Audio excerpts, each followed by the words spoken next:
So did height actually matters when it's come to dating and attraction? क्योंकि तुम्हारे दिमाग में होगा कि शायद मैं लंबा होता या छोटा होता तो क्या उससे मेरे डेटिंग लाइफ में या अट्रैक्शन में कुछ फर्क पड़ रहा है कि नहीं पड़ेगा।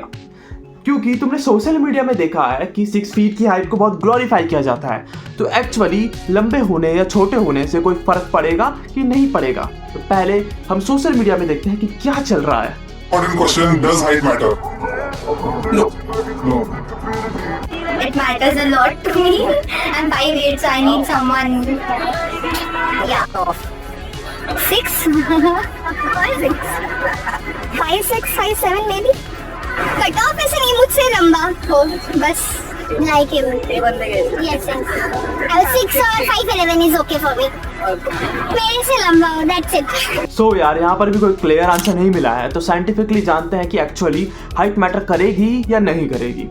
सो फर्स्ट आ जाते हैं हम इवोल्यूशन थ्योरी के हिसाब से। इवोल्यूशन थ्योरी बताती है जो भी 1000 ईयर ऑफ एगो जो मैन होते थे उनमें जो सबसे लंबा होता था, उसका स्ट्रक्चर ब्रॉड होता था, उसे ट्राइब का लीडर माना जाता था क्योंकि उसे स्ट्रॉन्ग कंसीडर किया जाता था। वो स्ट्रॉन्ग थे, उनका वाइडर फ्रेम बहुत अच्छा था और इसलिए उनका अट्रैक्शन लेवल भी हाई थे। तो ये थ्योरी सीधी सीधी बोलती है जो भी इंसान लंबा है उसे अट्रैक्टिव माना जाएगा और जो छोटा है उसे कम अट्रैक्टिव माना जाएगा। सो क्या एक्चुअली ये थ्योरी सही है? नहीं, क्योंकि हमारी मॉडर्न साइंस थ्योरी इसे बिल्कुल अपोज कर देती है। उससे पहले तुम्हें मीडिया एंड इन्फ्लुएंसर थ्योरी के बारे में समझना पड़ेगा, फिर हम बात करेंगे मॉडर्न साइंस थ्योरी के बारे में। So what is media and influencer theory? क्योंकि तुम्हारे दिमाग में चल रहा होगा कि ये क्या थ्योरी है। ये वही थ्योरी है, ये वही चीज है जो तुम मीडिया में देखते हो, टीवीज में देखते हो, वेब सीरीज में देखते हो कि हीरो को हमेशा टॉल देखा जाता है, टॉल माना जाता है, उसे हीरो कंसिडर किया जाता है। लेकिन अगर जिसकी हाइट छोटी है तो उसे कॉमेडियन बेसिस पे ट्रीट करते हैं। तो यही हर कंट्री के हिसाब से होता है। जैसे कि अगर तुम के ड्रामा देखोगे तो उसमें हीरो की हाइट एक्ट्रेस से लंबी ही होगी, तभी वो हीरो है। और उसी में अगर किसी की हाइट छोटी है तो उसे कॉमेडियन की तरह ट्रीट करा जाएगा।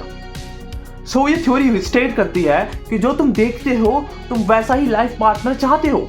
जैसे कि तुमने के ड्रामा देखा तो तुम्हें कोरियन एक्टर जैसा जो भी लड़का होगा जो क्लीन शेव होगा वो तुम्हें ज़्यादा पसंद आएगा, वो बियर्ड वाला ज़्यादा पसंद नहीं आएगा। और अगर तुम यहाँ की मूवीज देखते हो तो तुम्हें शायद बियर्ड वाला इंसान ज़्यादा पसंद आए। इसलिए तुम्हारा इन्फ्लुएंसर और तुम्हारा मीडिया भी तुम्हें इन्फ्लुएंस करता है, तुम्हारे चॉइसेस के लिए, तुम्हारे अट्रैक्शन के लिए पार्टिसिपेट करता है। तो ये थ्योरी ये चीज स्टेट करती है। सो अब आ जाते हैं मॉडर्न साइंस थ्योरी के हिसाब से। मॉडर्न साइंस थ्योरी सबसे ज्यादा रिसर्च थ्योरी है। इसके हिसाब से हाइट उतना पार्टिसिपेट नहीं करती है तुम्हारे लुक्स में, अट्रैक्शन में या डेटिंग लाइफ में। उसकी जगह कुछ और पैरामीटर्स है जो तुम्हारे अट्रैक्शन के लिए पार्टिसिपेट करेंगे, जैसे कि eye contact, voice tone, confidence, humour, presence, grooming, posture, social awareness. ये फैक्टर हमेशा हाइट को बीट कर देंगे। इसलिए तुम्हारे अगर लॉन्ग टर्म रिलेशनशिप चाहते हो, डेटिंग लाइफ, अट्रैक्टिवनेस के लिए ये चीजें अपनी लाइफ में इंक्लूड करो। ये फैक्टर्स तुम्हारे पास होने चाहिए ही चाहिए। तो इसलिए अगर तुम्हारी एवरेज हाइट भी है तो तुम्हारी डेटिंग लाइफ और अट्रैक्शन में कुछ फर्क नहीं पड़ने वाला है। जो फैक्टर मैंने बताए हैं उस पर फोकस करना और तुम्हारे अट्रैक्शन लेवल हाई हो जाएंगे। लेकिन अगर तब भी तुम चाहते हो कि मुझे 1-2 इंचेस हाइट इंक्रीज करनी है, चीजें हैं जो तुम कर सकते हो, जैसे कि पोस्चर करेक्शन, जैसे कि Wolff law, mechanical tension, sprinting. इन चीज़ों से तुम्हारी हाइट 3 से 4 इंच हाइट आराम से बढ़ सकती है। अगर तुम चाहते हो मैं इन पे भी वीडियो बनाऊं तो कमेंट में लिख देना हाइट, और वीडियो मिल जाएगी यार तुम्हें।